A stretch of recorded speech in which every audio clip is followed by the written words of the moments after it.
Bapak,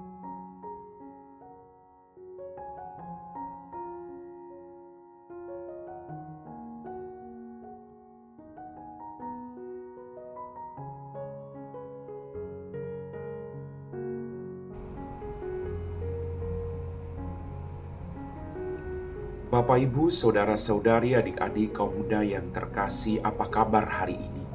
Senang masih bisa berjumpa dengan Anda semua. Semoga kita tetap diberikan rahmat kesehatan dan sukacita. Kembali pada hari ini saya mengajak Anda untuk mendengarkan dan merenungkan firman Tuhan. Mari kita siapkan hati kita.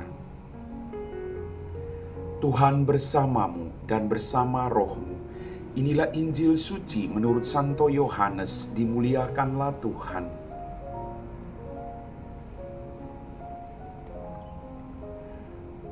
Adalah seorang Farisi yang bernama Nikodemus. Ia seorang pemimpin agama Yahudi. Ia datang kepada Yesus pada waktu malam dan berkata, "Rabi, kami tahu bahwa engkau datang sebagai guru yang diutus Allah. Sebab tidak ada seorang pun yang dapat mengadakan tanda-tanda yang engkau adakan itu, jika Allah tidak menyertainya." Yesus menjawab, "Aku berkata kepadamu, sesungguhnya jika seorang tidak dilahirkan kembali, ia tidak dapat melihat kerajaan Allah." Kata Nikodemus kepadanya, "Bagaimana mungkin seorang dilahirkan kalau ia sudah tua? Dapatkah ia masuk kembali ke dalam rahim ibunya dan dilahirkan?"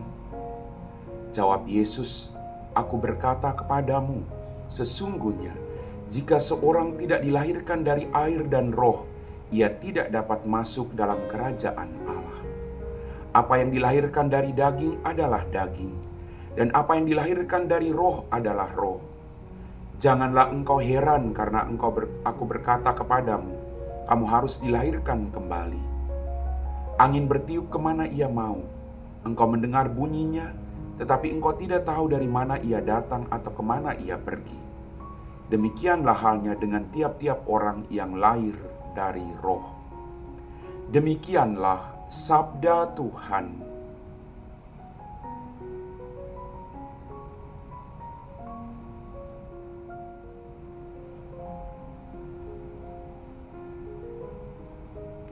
Bapak, Ibu, saudara-saudari, adik-adik kaum muda yang terkasih, dalam bacaan Injil yang kita dengarkan pada hari ini, Yesus mengajarkan kepada kita agar kita menjadi manusia baru dalam kehidupan ini. Kita baru merayakan peristiwa kebangkitan Tuhan. Tuhan bangkit mengalahkan maut. Setiap murid Yesus harus dilahirkan kembali menjadi manusia-manusia yang baru. Maka mari Bapak Ibu, kita berjuang untuk meninggalkan kelekatan-kelekatan diri kita. Kemarahan, kebencian, iri hati, dendam, ketidakjujuran, serakah, nafsu tidak teratur. Kita harus berjuang untuk meninggalkan manusia-manusia lama agar kita bisa bangkit bersama dengan Tuhan. Setiap murid Yesus harus dilahirkan kembali dalam roh. Maka mari kita memberikan diri kita seutuhnya pada kehendak Allah, bukan keinginan-keinginan kita sendiri. Memang mengikuti kehendak Allah ada banyak tantangan. Mengikuti kehendak diri sendiri kadang jauh lebih mudah. Tetapi itulah konsekuensi sebagai seorang pengikut Kristus adalah memikul salib, menyangkal diri, dan mengikuti Dia. Mari kita berikan diri kita harus kembali dilahirkan dalam air dan roh. Kita harus menjadi manusia-manusia baru. Kita harus berani meninggalkan cara hidup manusia lama dan berjalan dalam terang iman akan Kristus Yesus. Berikanlah dirimu seutuhnya kepada Allah. Biarkanlah Allah memakai hidupmu agar engkau menjadi berkat bagi banyak orang. Amin.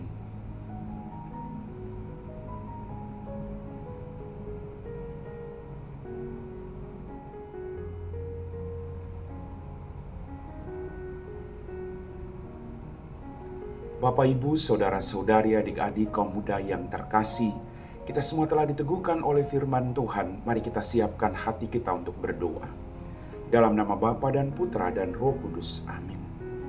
Ya Tuhan Allah Bapa kami dalam kerajaan surga, terima kasih untuk setiap berkat-Mu yang Kau berikan kepada kami. Ampuni dosa dan kesalahan kami. Pada kesempatan ini Tuhan, kami berdoa bagi para baptisan baru kami. Berkatilah mereka. Mereka telah dilahirkan kembali dalam air dan roh. Biarlah hidup mereka juga menjadi tanda kehadiran. Biarlah mereka terus berjumpa dengan Engkau melalui sabda-Mu, dengan mengikuti semua kegiatan-kegiatan di gereja-gereja kami, agar iman mereka semakin bertumbuh dan berkembang. Jauhkanlah mereka dari hal-hal atau perbuatan-perbuatan yang tidak berkenan di hadapan-Mu. Dampingi para baptisan baru Tuhan, agar mereka juga boleh sungguh-sungguh semakin mengenal Engkau dan memberikan hidup mereka seutuhnya kepadamu. Kami puji Engkau Bapa kini dan sepanjang segala masa. Amin. Tuhan bersama-Mu dan bersama Roh-Mu. Semoga kita sekalian diberkati oleh Allah yang Maha Kuasa, Bapa dan Putra dan Roh Kudus. Amin.